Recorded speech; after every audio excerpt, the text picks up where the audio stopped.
मेरे विवाह के कुछ समय बाद मेरी पत्नी नेहा अपने मायके आगरा चली गईं। उस वक्त वह मायके में अपने परिवार के साथ कुछ दिन बिताने गई थीं और उनके जाते ही मेरे लिए घर जैसे वीरान हो गया। एक एक पल काटना मुश्किल होने लगा। विवाह के बाद से नेहा के बिना रहना पहली बार हो रहा था और हर कोने में उसकी कमी महसूस हो रही थी। मेरे माता पिता गांव में रहते थे और मेरी नौकरी के कारण मुझे शहर में रहना पड़ता था। नेहा के जाते ही मेरा मन कहीं भी नहीं लग रहा था। हर तरफ एक सन्नाटा छा गया था और मैं अकेलेपन में घिर गया था। काम से आकर जब भी घर आता, घर की दीवारें जैसे मुझसे बात करने लगतीं, पर नेहा के बिना वे बातें अधूरी लगतीं। आखिरकार एक हफ्ते का वक्त तो जैसे तैसे गुजर गया। फिर मैंने सोचा, अब और नहीं सहा जा सकता। नेहा के बिना घर में रहना मुश्किल हो रहा था। मैंने अपने ऑफिस से अचानक छुट्टी ली और आगरा के लिए रवाना हो गया। उस जमाने में मोबाइल फोन नहीं थे, सिर्फ चिट्ठियों का ही सहारा था। हम एक दूसरे से चिट्ठियों के जरिए ही बात किया करते थे। मेरी चिट्ठियों में अक्सर थोड़ा बहुत साहित्यिक रंग होता था। कभी कुछ शेरो शायरी होती तो कभी कुछ हल्के फुल्के मजाक। नेहा को मेरी चिट्ठियां बेहद पसंद आती थीं और उसने आज भी उन चिट्ठियों को सहेज कर रखा है। जब मैं अचानक बिना किसी सूचना के ससुराल पहुंचा तो मेरी सास शोभा आंटी मुझे देखकर थोड़ी चौंकी। उनके चेहरे पर एक हल्की मुस्कान आई, लेकिन वह मुस्कान जैसे थोड़ी उलाहना भरी थी। उन्होंने मेरा स्वागत किया और तुरंत ही कहा, अरे आप तो 15 दिन बाद आने वाले थे, इतनी जल्दी कैसे आ गए? मैं अंदर से हंस रहा था, लेकिन उन्हें यह कैसे बताता कि मेरा तो एक एक दिन काटना भारी पड़ रहा था। उनके इस सवाल का जवाब मेरे पास नहीं था, तो मैं चुप रहा। शायद उन्होंने मेरी चुप्पी को ठीक से समझा नहीं और वह कहने लगी, मैं अभी नेहा को नहीं भेजने वाली, आप 7 दिन बाद आइए और तब लेकर जाइए। नेहा वहीं बैठी हुई थी और हमारी नजरें मिलते ही मैं समझ गया कि वह भी मेरे साथ वापस जाना चाहती थी। लेकिन अब सवाल यह था कि सासू माँ को कैसे मनाया जाए। मेरी आदत है कि जब भी मुश्किल वक्त आता है मैं जल्दी से कोई न कोई बहाना बना लेता हूँ। उस दिन भी ऐसा ही कुछ हुआ। मैंने सासू माँ से कहा, मम्मी खाना कौन बनाएगा? आपके बिना घर में खाना बनाना भी नहीं हो पाता। पिछले कुछ दिनों से मैं बस एक वक्त का खाना खा रहा हूँ, वो भी मुश्किल से। वैसे 7-8 दिन और भूखे रह लूंगा, कोई बात नहीं। मैंने अपने चेहरे पर पूरी मासूमियत ला दी और शायद मेरी मासूमियत काम कर गई। सासू माँ के चेहरे पर चिंता उभर आई। कौन सी सास अपने दामाद को भूखा रहने देना चाहेगी?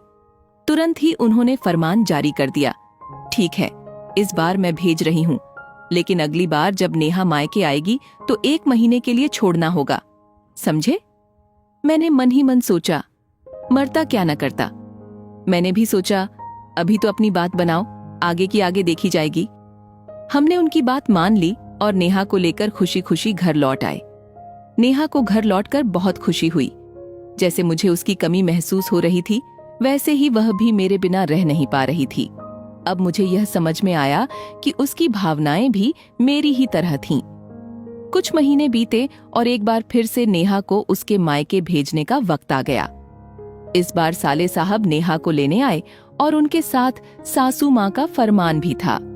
नेहा को इस बार पूरे 1 महीने तक मायके में रहना था। हमने भी हंसते हुए हामी भर दी। इस बार नेहा अपने साथ ढेर सारे कपड़े लेकर गई, क्योंकि उसे पता था कि लंबा रुकना पड़ेगा। तब तक हमारा बेटा आर्यन भी हो गया था और अब नेहा के बिना घर में रहना और भी मुश्किल लगने लगा था। लेकिन जो वादा किया वो निभाना पड़ेगा की तर्ज पर मैंने खुद को संभाला और 1 महीने के लिए तैयार हो गया। लेकिन मुश्किल तो तब शुरू हुई जब 8-10 दिन बीते ही थे कि नेहा की चिट्ठी आ गई। उसमें लिखा था, तुम्हारे बिना एक एक दिन काटे नहीं कटता, आकर ले जाओ ना। बस अब और रुकना मुमकिन नहीं था। जैसे ही चिट्ठी मिली मैंने फौरन अपनी पैकिंग की और आगरा पहुंच गया। इस बार जब सासू माँ ने मुझे अचानक दरवाजे पर देखा तो उनका गुस्सा 7वें आसमान पर था। उन्होंने मुझे देखते ही कहा, आपने तो 1 महीने का वादा किया था, इतनी जल्दी कैसे आ गए?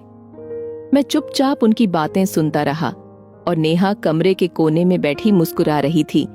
मुझे लग रहा था जैसे उसने मुझे इस स्थिति में फंसा दिया है और अब मजे ले रही है। लेकिन मैंने कुछ नहीं कहा। फिर भी जब सासू माँ ने गुस्से में अपनी बातें जारी रखीं, तो मैंने धीरे से नेहा को इशारे से बुलाया और उससे कहा, तुम्हारी मम्मी मुझ पर पिल पड़ी हैं, कुछ तो बोलो उन्हें। नेहा ने हंसते हुए कहा, ये आपकी समस्या है, मम्मी को आप ही संभालो। मैं नहीं जानती, लेकिन मुझे कल हर हाल में यहाँ से लेकर जाना है। अब मेरे पास और कोई चारा नहीं था। मैंने सासू माँ को दिखाने के लिए अपनी उंगली पर पट्टी बांध रखी थी, जिसमें चोट लगी होने का बहाना किया था। मैंने अपनी चोट दिखाई और कहा, मम्मी, इस चोट की वजह से खाना नहीं बना पाता, इसलिए मुझे नेहा को लेकर जाना ही पड़ेगा। सासू माँ को यकीन नहीं हुआ। उन्हें लगा कि यह कोई बहाना है। मैंने उन्हें पट्टी खोलकर चोट दिखाई तो उन्होंने राहत की सांस ली, लेकिन फिर भी वह आसानी से मानने वाली नहीं थीं। उन्होंने कहा, मैं अभी भी भेजने के मूड में नहीं हूं। मुझे लगा कि अब तो कुछ और सोचना पड़ेगा।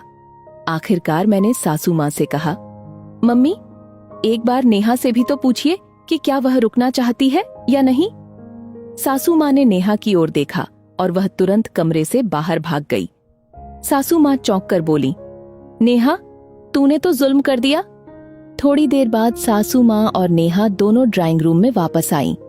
सासू माँ ने कहा, मुझे माफ करना, मैंने आपसे पता नहीं क्या क्या कह दिया। मुझे नहीं पता था कि नेहा का मन अब यहाँ नहीं लग रहा। बेटी का मन अपने ससुराल में लगना हमारे लिए खुशी की बात है। अब मैं समझ गई हूँ कि आप दोनों एक दूसरे के बिना नहीं रह सकते। यही प्यार तो असली रिश्ते की पहचान है।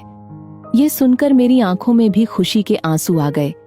सासू माँ ने हमें आशीर्वाद दिया और कहा, आप दोनों की जोड़ी हमेशा बनी रहे, यही मेरी दुआ है। उस दिन मुझे एहसास हुआ कि प्यार और रिश्तों का असली मतलब यही है, एक दूसरे की खुशी में अपनी खुशी ढूंढना और एक दूसरे के बिना अधूरा महसूस करना।